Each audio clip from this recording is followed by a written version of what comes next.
Hi everyone, this is just a sort of thoughts on general stuff to do with TFT beta as well as moving from the PBE to the live server, just as we are a few hours away from it going on the live server. I think it's already open in Oceania and Japan. I think NNA getting it very soon, and then I think EUS is probably getting it sort of late this evening. Maybe it might actually get delayed till early tomorrow morning, not sure the moment. But either way, yeah, overall it was a great test, great, fantastic game mode. I really have been really enjoying it. There are a few problems with it, obviously. It is in the beta phase, so it's not surprising.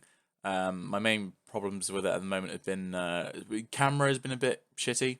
I think it's just as they're getting used to not just centering around one character, you are kind of having a board a lot more. Switching from different boards is a kind of bit janky. So I hope that's mainly what they try and improve with the camera, just to kind of how smooth it is, how easy it is to look at other people's board and see what they're up to, as well as just like the fact that sometimes when you move your character, like the camera will suddenly shift. Like, I really don't like that because occasionally I accidentally click off and like my character will move, my little legend or whatever it's called will just like suddenly move around and the camera will shift and it's just like I'd rather that not happen at all. But whatever. Yeah, hopefully they sort of resolve that a little bit.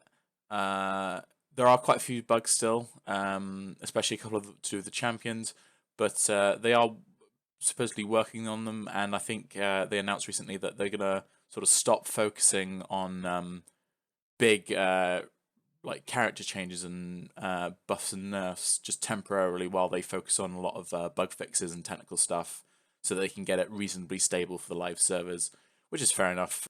I think they'd rather have a bunch of people playing a stable game that without a load of buffs and nerfs, rather than have people sort of quit because the game's still buggy as hell or anything. So yeah, that's fair enough.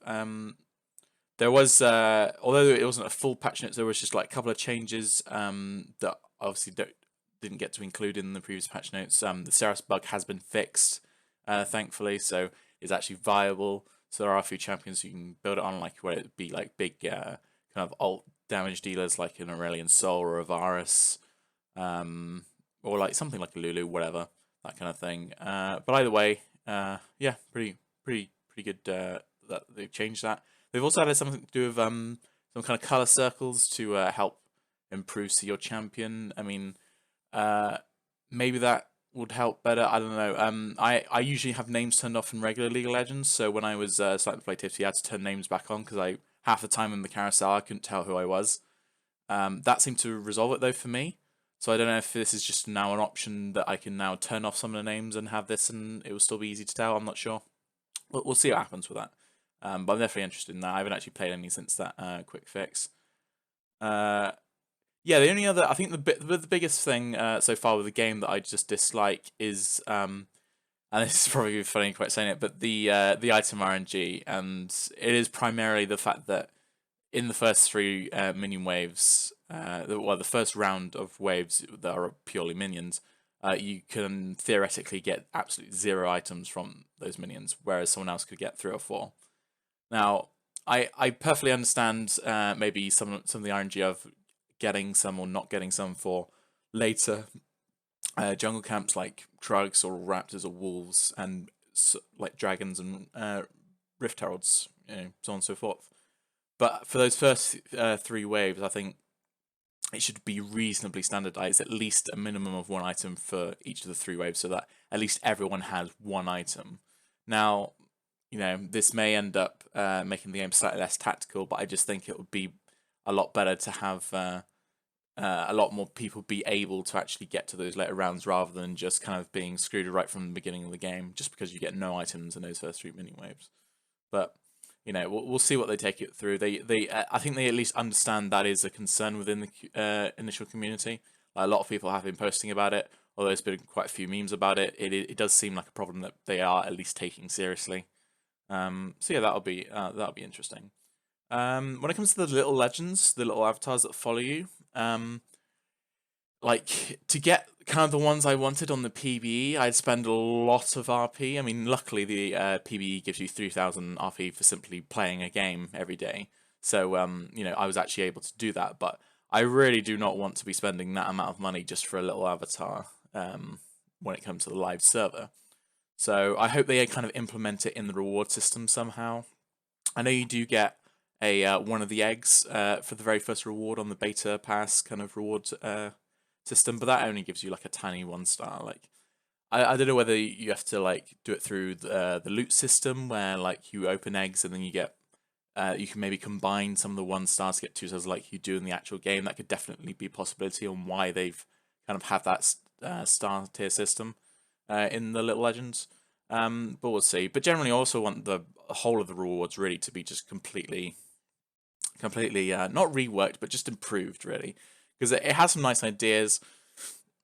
The missions are a really nice idea as well, but you know, you get so many like kind of similar to what you get in Hearthstone, like play so many games, play so many of these type of class, play so many of these type of origin, whatever it may be.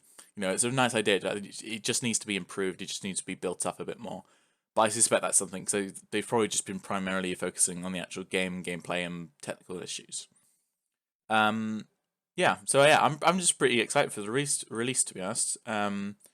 You know, only it's going to be sort of at least 8-9 hours, maybe even more, depending on if they get delayed. I haven't really been this excited for anything League of Legends related for a while. You know, I've been playing League of Legends since 2012, and I used to just completely enjoy everything about League, but within the last couple of years, especially, I just not been enjoying pretty much anything. I've been getting frustrated, been getting just upset with stuff, and it's just stupid things. And like, but with TFT, like I actually feel enjoyment in every single game I'm playing. You know, even if I lose, occasionally I might get annoyed. Like, you know, if I get unlucky with the RNG items, or if I get placed against like the guy with the team that can beat me like 2 or 3 times in a row. But like, I at least feel like I immediately want to queue up for the next game. You know, I'm never like wanting to just tab out and do something else really, unless I'm tired. Like I always click that play again button. I always queue up. Now this maybe this only lasts for a year. Maybe this only lasts for 6 months. But I don't know. I just have a really good feeling about TFT moving forward, and yeah. So I'm super excited for this new release. But yeah, going forward into the live patch. I thought I'd talk about also a couple of things that I'd like to see in future updates, future patches. There's a couple of things like, first of all, the pirates. They just need to, as I said in, I don't know if it was the last patch rundown or the one before, but they just need a complete rework. I love the idea of gaining more gold. That's obviously makes sense for a pirate origin. It just needs to be something different. I don't even know what really. Like I've heard a few different suggestions, but I'm not entirely sure. It just needs to be something else.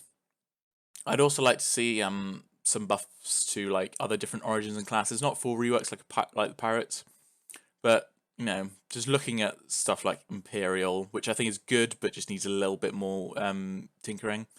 But also like stuff like Demon that needs like massive buffs. Like I love the idea of Demon. It doesn't seem to be absolutely just no impact in the game whatsoever, which is a shame because a lot of the different Demon, like a lot of the units within the Demon origin are like could be really good if they just had a reasonable origin. But you know, hopefully they'll have a look at stuff like that and just sort of tinker around, give a few buffs here to different origins. I think it's mainly the origins that have a problem.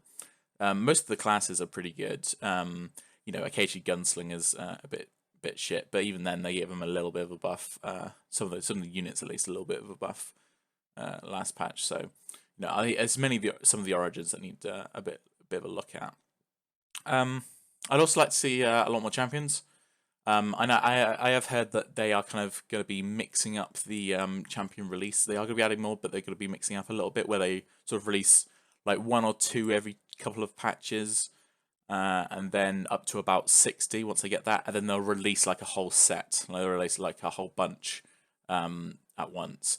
And I kind of like the idea of mixing up like the champion release. Like, you know, some of them will be slow release, some of them are going to suddenly drop a bunch, and everyone's gonna have to like run around trying to figure out what's the new OP stuff in the new patch.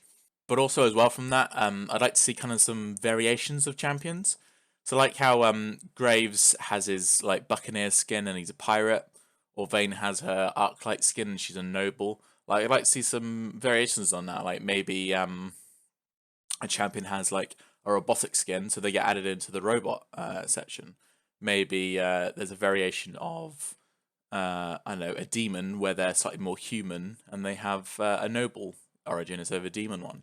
Like, I just like to see more sort of variations, but also not necessarily just to replace them, but just have them at the same time. So I can be like, oh, I kind of want this Leona, but at the same time, I could pick up this Leona and go with a different variation of the build that I usually go if I pick up Leona. So yeah, I just think that would be a really nice idea. It's been banded around a lot on the Reddit subreddit. So yeah, not surprised about that. That would be really cool to add in rather. But yeah, apart from that, I think that's pretty much sort of my initial thoughts of what I'd like to see in future patches. Obviously, just continue to buff Void because Void is the best origin in the entire game. But apart from that, yeah, I'm loving it. I hope to be still loving it in hopefully months and years to come. But yeah, those are my initial thoughts. So thank you for watching.